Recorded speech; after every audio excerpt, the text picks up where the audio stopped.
So we've learned to think of this graph as a story. It's an incomplete story. It's a story where we need a lot of information about what's happening on the side of decision making from consumers to understand where they are on a curve, shifts of the curve, behavioral patterns, movements along the curve, and so on. But we can still get a lot of information from this curve. We already know that it slopes down. We already know that it can shift in or out depending on what happens with the ceteris paribus conditions. There's one final piece of information that I want you to think about from this curve. The thing I want you to think about in this curve is how steep it is. Now, the steepness of the curve is linked to an idea in economics called elasticity. So I want you to see my hands and see how they pull out when I say elasticity. Elasticity is an idea that's based on this idea of elastic. So when you think of something that's elastic or rubbery, when you pull on it, when you put a little bit of pressure on it, it just expands, right? Have you ever pulled rubber and it's like, oh yeah, it's very elastic. It just pulls right out. It responds a lot. Things which are not very elastic, things which are not very rubbery, you can pull hard on it and it won't really expand very much. It won't really respond very much. So that idea is behind that word elasticity, and that's what's captured in this curve. So in this specific curve, take a look at what's happening here. In this region of the curve, it turns out like when my price drops by $1,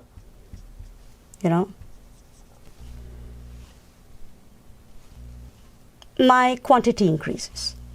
But it increases by 1, right? So when the price drops by 1, the quantity increases. There we are, right? There we go.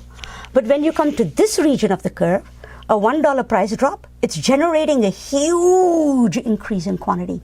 Do you see that? Over here, the same $1, huge increase in quantity. What this means is up here, there's not very much responsiveness. Down here, there's a ton of responsiveness. Right? So elasticity is shown by this, is a formula that seeks to show you the responsiveness of quantity to prices, right? And this matters if you're in business because, for example, certain businesses, classic example is drug addiction or medical. It doesn't matter if the price really drops or rises, you still buy the stuff. You're not price responsive. You're not going to be like, oh, it's so expensive, I can't do this. That's the nature of drug needs, addictions, or medical needs or necessities. In milk markets, if you've got children, you can't really cut back if you need it for kids, right? So certain kinds of goods might be very elastic if they've got lots of substitutes.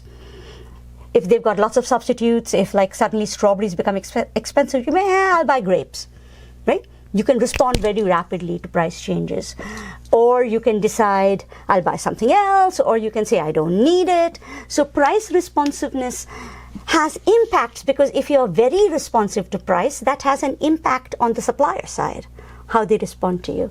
But some goods, if you are very inelastic, where price changes, you're still going to buy it, then in those cases, the suppliers have different kind of leeway in terms of how they react to you. So especially in markets, people pay a lot of attention to the responsiveness of the market to prices. And this means that, for example, one reason we like competition or globalization is we often feel that what that means is it allows greater elasticity. If goods from US are very expensive, we'll get it from Canada. Or if I can't get it from Mexico, I'll get it from Guatemala, right? What that means is you're going to move and you're going to be very responsive to price changes. But certain other things, like this has been the debate about COVID and patents. If you need the vaccine, you need the vaccine.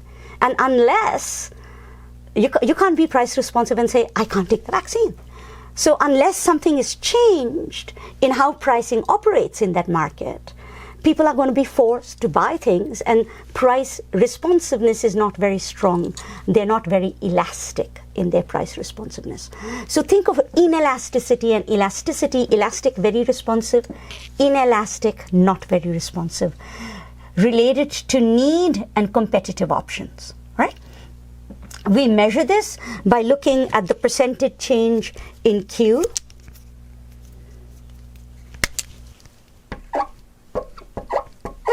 That delta sign is change in quantity in relation to the percentage change in P. So in order to figure out elasticity, I actually need to know where I'm starting from, and I need to know the level of change I'm making. Because, a change from $5 to $4.90 is not a huge change, but a change from $1 to 90 cents, even though it's the same 10 cents, that's pretty big. Because as a percentage of prices, that's a huge change.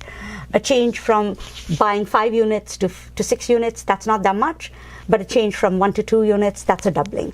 So we are going to look at it through percentages, and we're going to think of it in relation to where we began and how much things are changing. So elasticity is a concept we're going to come back to later. There's one final concept that the book talks about. I won't be able to cover it in this class because there's only so much we can cover in a quarter. It's the concept of consumer surplus. But if you take political economy with me or with Professor Danby or anybody else who's doing international political economy, the concept of consumer surplus is something we spend quite a bit of time on in trade theory, where we talk to you about consumer surplus as a way to measure the impact of trade on consumers. But since I can't do all of that in this class, I just wanted to mark it for you to let you know you can come across it in another class.